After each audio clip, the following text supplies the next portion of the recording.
Okay, we're going to demonstrate for you and how to use Google Docs to collaborate on a problem set over the phone, whatever else. And there's better ways. I'm sure there's better doodlers out there, but this idea of one-stop shopping with some of the problems it has, we're going to go ahead and show you that with Google Docs. So I'm here. I am going to go to items by type on my, and I'm going to go ahead and open up a new document.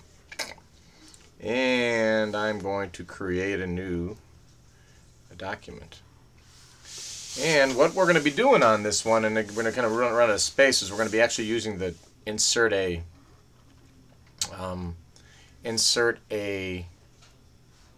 drawing. And it's got some issues, and it's not real time, but the idea here is that you can kind of be passing a drawing back and forth in relative real time, one at a time if you're on the phone. So I'll just go ahead and put the drawing up here, and I think it all fits within here. So the drawing looks something like this when it comes up, and you'll see, I'll just do the example perhaps of one of the problems in the book. Where you've got something here, you've got a beam here, and I believe you have a force, maybe a force down. I'm holding down the shift key here, and another force, holding down the shift key there, and then another force perhaps right like that, and then another force perhaps like that.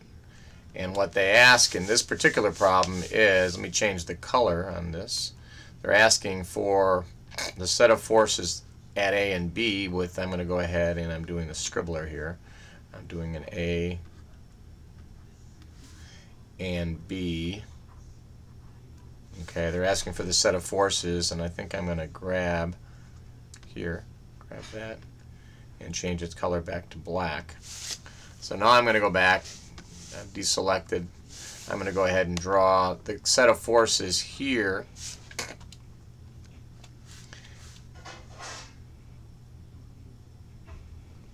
I don't think I want to do that. And the set of forces at A and B.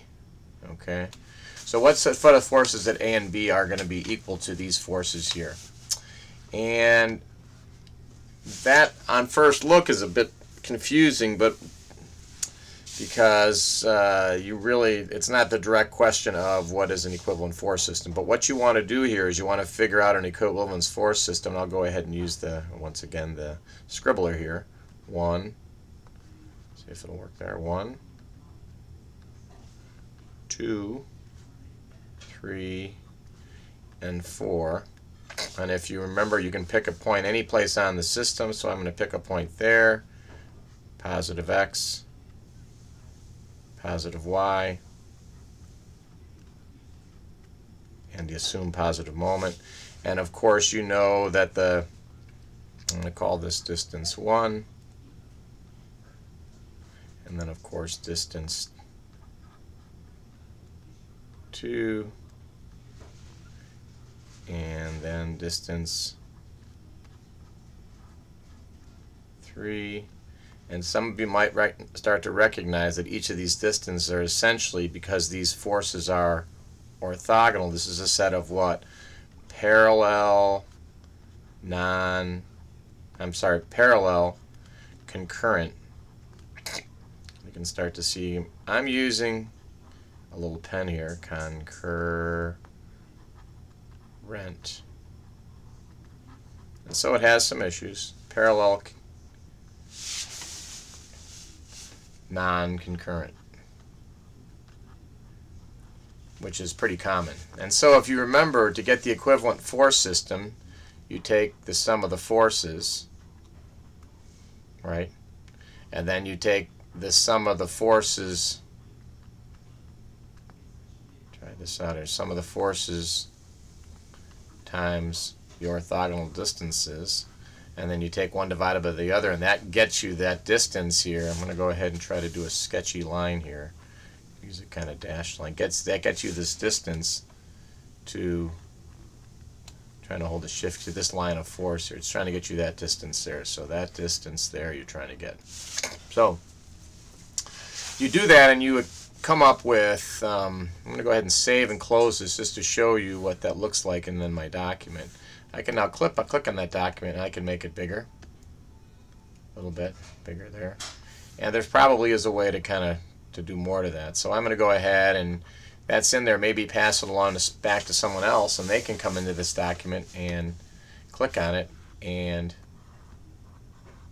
double click and they're editing now.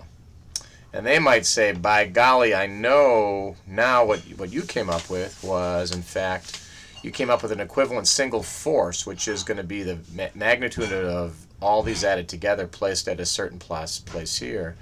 And now what you need to know is what pair of forces A and B are going to equal that force. Well, you have to, if you make the assumption that each of these is maybe down and if you add these together, you get a down force of 300, then A plus B must be equal to 300. Or, in fact, B must be 300 more down than A is up. And so if you think about that here, if you go with the spinny point being, now you're thinking about what the line of force. And so if you think about your line of force being someplace here down, right? And you've got some, let's see if I can change that.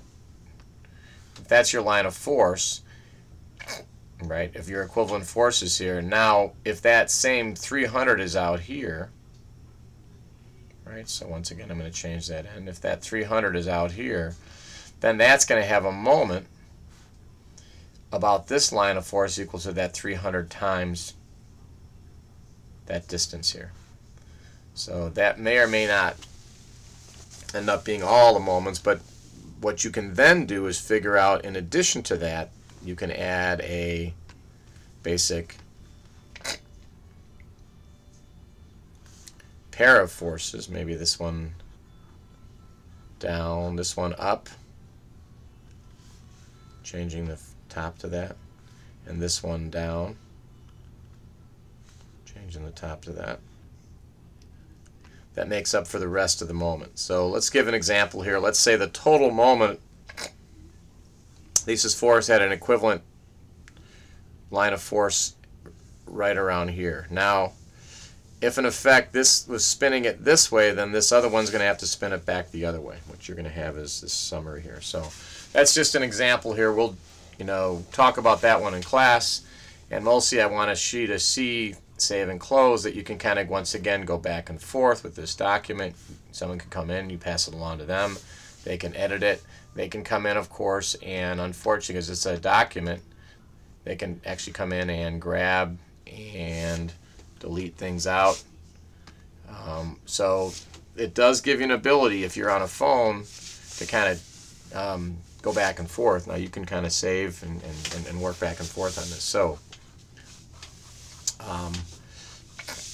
the device I'm using, the Bamboo, is about 60 bucks without the multi-touch. I'm going to turn on, you don't really want to have the multi-touch off. That's part of the reason I was having a problem there. But you can see here that you have a document that you could be actually sharing, and it's not the same as Etherpad, but it's reasonable, especially if you've got more space here. So I'm kind of limited here because of trying to use all this stuff here. So that is Google Docs. You do have an ability, I will see if I can do it, to actually go ahead and insert a drawing, and then inside the drawing insert an image from the web.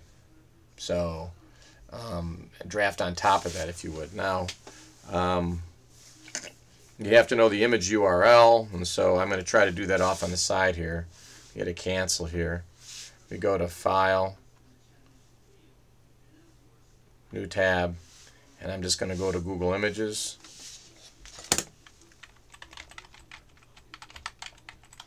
And once again, learn how to go to Images when you're looking for something. And let me say I just put a bridge up here. So I've got a bridge. Maybe I've got a rainbow bridge there. And if that in fact is, see the full-size image, I go back here,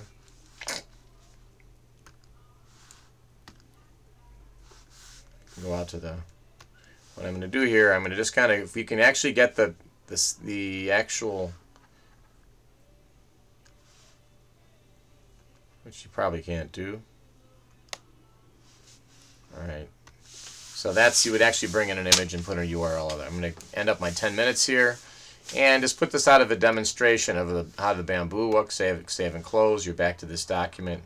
So depending on how well that pen interface works and your mouse works, you can actually do something and collaborate. Thanks for listening.